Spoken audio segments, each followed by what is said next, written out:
कालचं त्या ह्यांचं मुख्यमंत्र्यांचं फडणवीसांचं भाषण विधानसभेमधलं,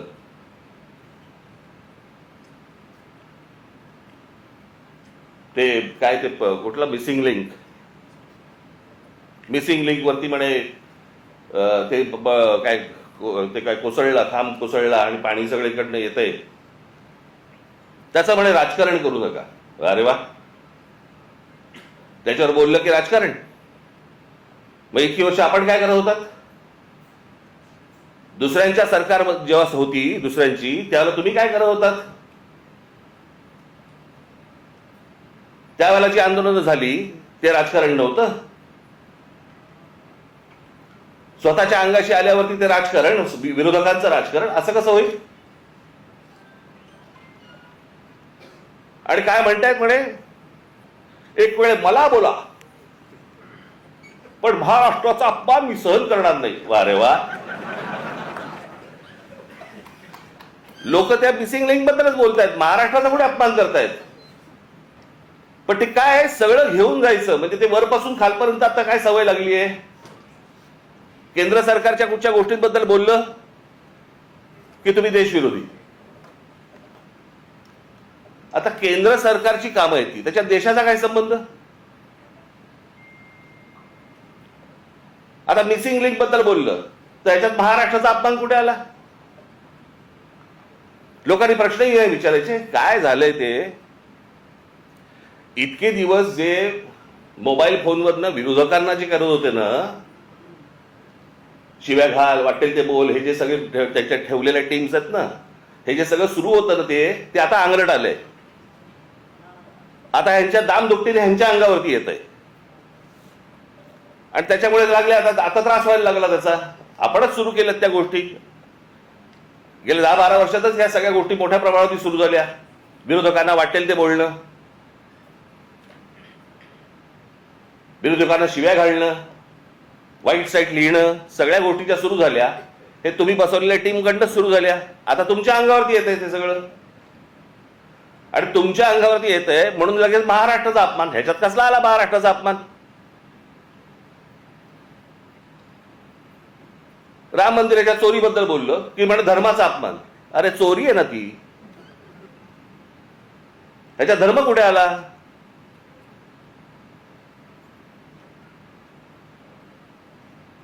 बरं, त्या मंदिराबद्दल आम्हालाही आस्था आहे, प्रत्येक हिंदूला आस्था असेल.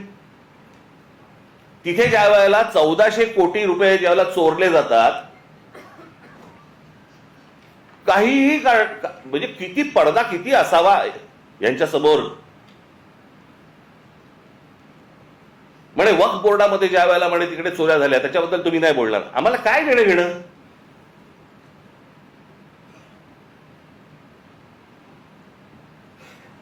राम मंदिरामध्ये लोकांनी जे दानपेटीमध्ये टाकलं, जे श्रद्धेने त्या मंदिरासाठी दिलं, त्याची जर समजा चोरी होत असेल त्याच्याबद्दल बोलणार नाही, बोलायचं नाही.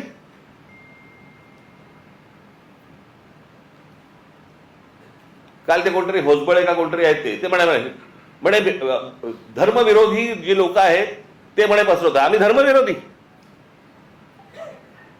हा देश काय धर्मविरोधी आहे? तुमच्याकडे राम मंदिरामध्ये लोकांनी श्रद्धेने दिलेल्या गोष्टींची चोरी होते आणि हे सांगणारं कोण होतं? हे बोलणारं कोण होतं? भारतीय जनता पक्षाचा खासदारच पहिलं बोलला की राम मंदिरात चोरी झाली म्हणून. आम्ही बोललो? हा देश बोलला? इतर राजकीय पक्षाचे कोणी लोक होते ट्रस्टी म्हणून, तिथे ट्रस्टी कोण आहेत? 15 ट्रस्टी आहेत तिकडे. 15 ट्रस्टीपैकी त्यातले जवळपास 12 हे केंद्र सरकार नेमतं,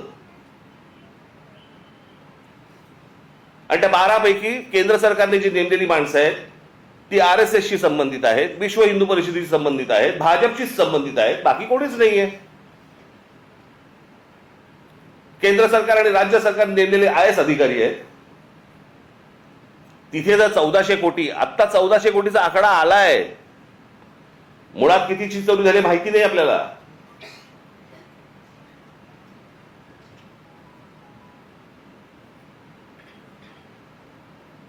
चोरी झाल्यावरती समजा असं पकडा आत्ता दुसऱ्यांचं कोणातरी सरकार असतं आणि राम मंदिरामध्ये चोरी झाली असती, भारतीय जनता पक्षाने काय केलं असतं, RSSने काय केलं असतं, विश्व हिंदू परिषदेने काय केलं असतं?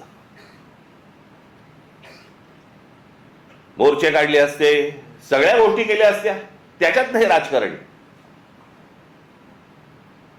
आता तुमची सत्ता आहे म्हणून विरोधकांनी केलं की त्याच्यामध्ये राजकारण आणू नका म्हणे. आता त्या मिसिंग लिंकचं झालं, यांचा एक मंत्री म्हणतो ते नैसर्गिक आहे, ती गोष्ट नैसर्गिक आहे, त्याच्यामध्ये राजकारण आणू नका, हे लक्षात ठेवा. हे तुम्ही काय अमरपट्टा घेऊन आलेला नाही आहात. उद्या तुम्ही विरोधी पक्षात जाल आणि ज्यावेळेला अशा काही घटना घडतील तेव्हा तुम्ही राजकारण करू नका. तेव्हाही सांगा लोकांना की नाही नाही नैसर्गिक आहे. एक झाड पडून काय मुलगा जातो, काय माणूस जातो, एक मुलगा शाळेमधला मुलगा गटारात काय पडतोय, काय नाही म्हणे, नैसर्गिक आहे. नैसर्गिक तुमचं सरकार आहे म्हणून सगळं नैसर्गिक, त्याच्यावर राजकारण करू नका, त्याच्यावर कोणी बोलायचं नाही. दुसऱ्या पक्षांची सरकार असली की हे यांचं राजकारण सुरू करणार, हा कुठचा प्रकार? त्या मिसिंग लिंकचं बाबा तिथे नशीब माणसं नाही मेली.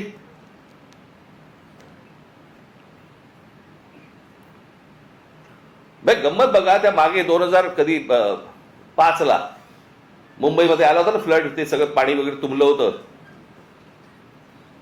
1000 मिलीमीटर पाऊस पडला होता, 1000 मिलीमीटर. काही 2-3 तासाच्या अंतरात त्याला मुंबईची ही हालत झाली होती. 1000 मिलीमीटर. आणि आता 300-350 मिलीमीटर पाऊस पडलाय. मुंबई तशीच तुंबलेलीच.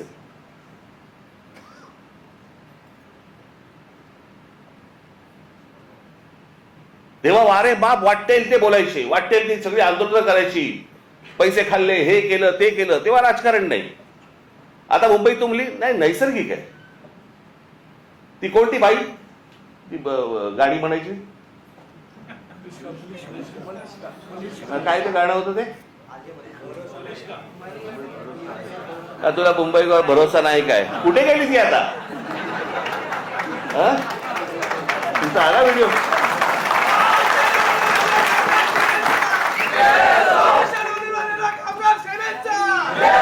नवीन व्हिडिओ आहे का, जुनाच टाकलाय? नवीन केला असेल तर चांगलं आहे, कोणाला वाहिलेली नाही ती. पण तेव्हा गात होती तेव्हा सुख घेतलं. आता दुसरे जेव्हा बोलायला लागले त्यावेळेला त्रास व्हायला लागला. आता मला दुसरं कळलं नाही, मला मुख्यमंत्र्यांचं विधानसभेतलं भाषण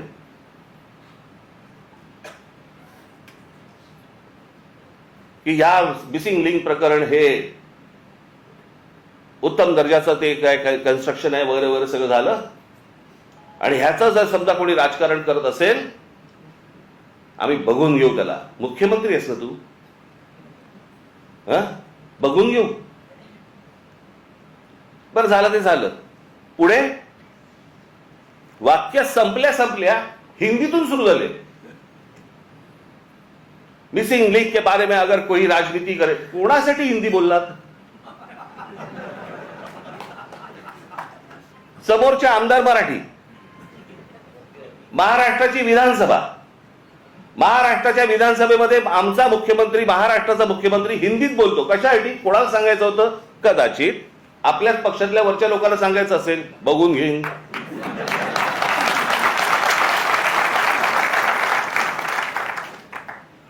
त्यांनाही माहिती आहे हे सगळे व्हिडिओ येत आहेत कुठून, हे सगळं काय चालू आहे राजकारण. मी त्याशी बोललो नाही का, माझ्या पत्रकार परिषदेमध्ये बोललो ना. जी काय घमासान सुरू आहे ना आता तिकडे पक्षामध्ये, फक्त बघत राहा, पाहत राहा. मुंबई महाराष्ट्राचा, ठाण्याचा काय विचका झालाय, पुण्याचा, सगळ्यांचा शहरांचा विचका झालेला आहे, ज्याला हे विकास म्हणतायत. मी या विषयावरती इतकी वर्ष बोलतोय मी की आपल्याकडे डेव्हलपमेंट प्लॅन येतो परंतु टाउन प्लॅनिंग आपल्याकडे होत नाही, आणि त्याचा ही शहरं सगळी बर्बाद होणार आहेत, झालेलीच आहेत, अजून होणार. बघावं तिकडे सगळीकडे इमारती सगळ्या उभ्या राहत आहेत. माझी तर विनंती आहे मुख्यमंत्र्यांना, सगळी कन्स्ट्रक्शन एकदा बंद करून टाका. नुसते रस्ते आणि फ्लायओव्हर आणि ब्रिजेस म्हणजे विकास नव्हे.